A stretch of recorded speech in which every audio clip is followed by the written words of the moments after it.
Edmund Bartlett, Minister of Tourism, Jamaica. Minister, thank you very much for joining us here at WTTC in Riyadh, Saudi Arabia.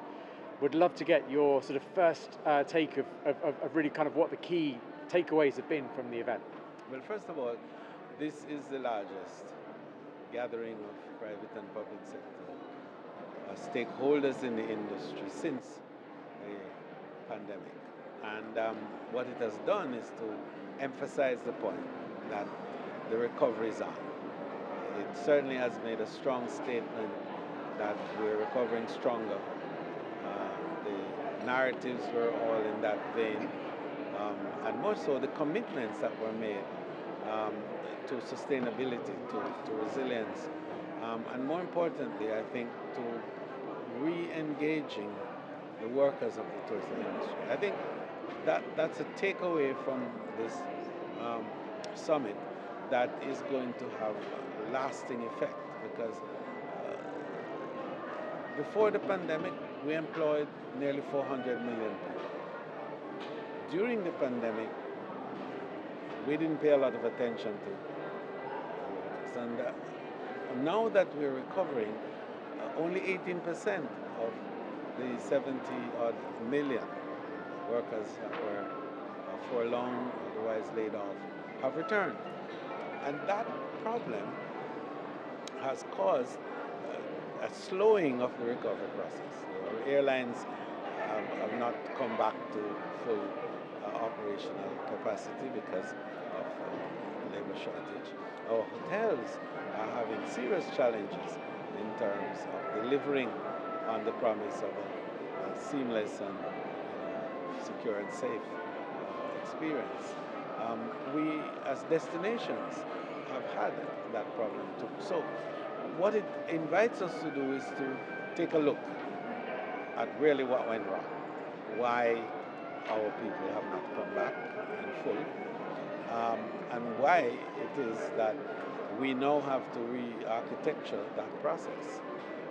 We have to look at the new skill sets that are now going to be required also, as tourism has morphed into a new and perhaps more exciting area of human activity.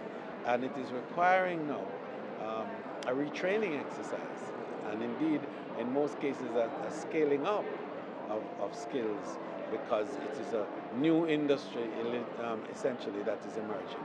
So it is those considerations that gave me the vision, I think, to call for a new charter, a new employment charter, that both employers and employees can have a sense of reference, to have a framework that will enable this new tourism to emerge.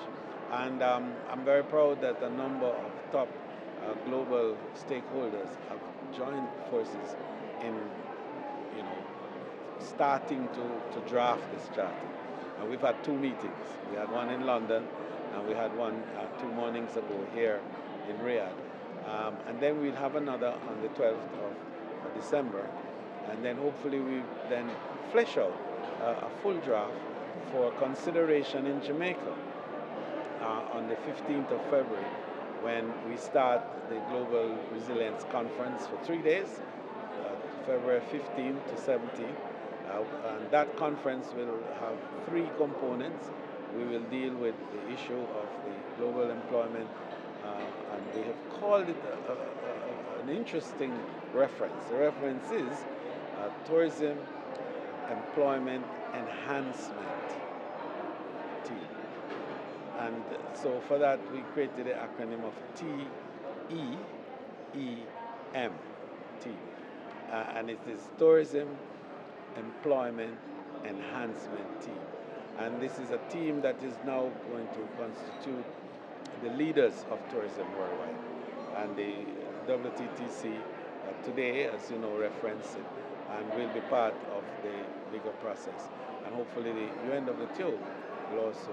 So what we will end up with is a globally accepted charter that will guide future employment activities in the industry, and training and development and upscaling of the workers of the industry. Jamaica took a position very early with this, because we think that the social development of the worker is as important as the economic development of the worker. And so we encourage social housing arrangements for the tourism worker. We encourage a pension plan. And we do have a pension plan that is the most comprehensive, I think, worldwide.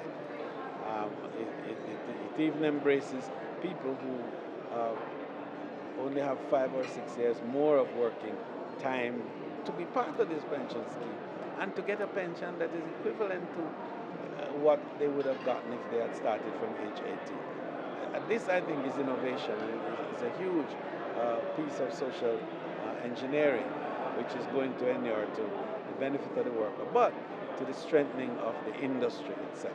So we want to broaden the space for these kinds of intervention that will give the worker a psychic pay. It enables them to feel truly a part of the process and not just a sense of being hewers of wood and drawers of water only.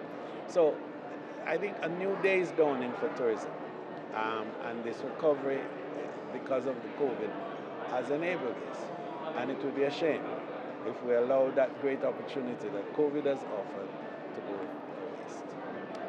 I applaud you on your initiative to really, across the board, sort of build back better. I think, from what I'm kind of hearing you talking about now, and I think that sort of link to sort of resilience in the charter, almost the skills for resilience, yes, in a sense. Absolutely. It is the sense of how do you build the capacity to enable people to respond to shocks, to recover from shocks, and to thrive after these shocks. And it's all about building the human capacity. It's always about ideas. It's always about being able to convert ideas now into innovative actions and materials and goods.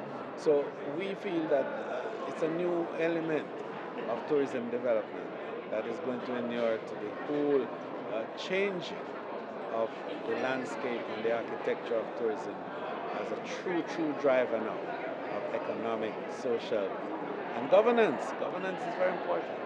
So we see ESG as becoming now part of the DNA of tourism for the future. And in terms of galvanizing support, you've obviously got WTTC partnering and backing the charter. What about sort of business? How are you getting kind of business and the wider kind of industry involved in Well, the WTTC represents business, yeah, as you know. So with their support, I think the business will come in. But it makes sense because it's going to influence bottom line. Today, you don't have the workers, so it's affecting your bottom line. And the market is a very powerful instrument. It corrects itself, and when it does, it's sometimes very bloody. But it's true. But the market is always very careful to ensure that there's stability. And we heard, and I believe that the market will drive a better relationship and a better general environment for workers in the industry. And you talk about upskilling and for the employees of today. But we also heard during the summit about 1 in 3 jobs being connected to the travel and tourism sector in the not too distant future. How is the charter going to kind of reflect the kind of the jobs of tomorrow, the skills of tomorrow? Well, the fact is the charter may very well be that inducement, because now the workers will feel we have a sense of security. Let's call it the pre-COVID. The pre-COVID worker essentially was characterized by low skills levels, work tenure that was at best questionable, and in some instances, because of the seasonal nature of tourism, the job related to the season, and therefore the continuity that is required. And the issue of mobility within the workspace is also an issue. So if we are able to train and develop skills, we can then certify And once we certify, we can classify, and we can remunerate according to classification, and it will be a whole new order. So we think that this is the moment for us to really make tourism the formal economic sector that it ought to be, structured and organized around human capital. It's a fantastic vision, and I believe that no one better placed than you to execute it and realise it. Thank you, Minister. Thank you, Justin.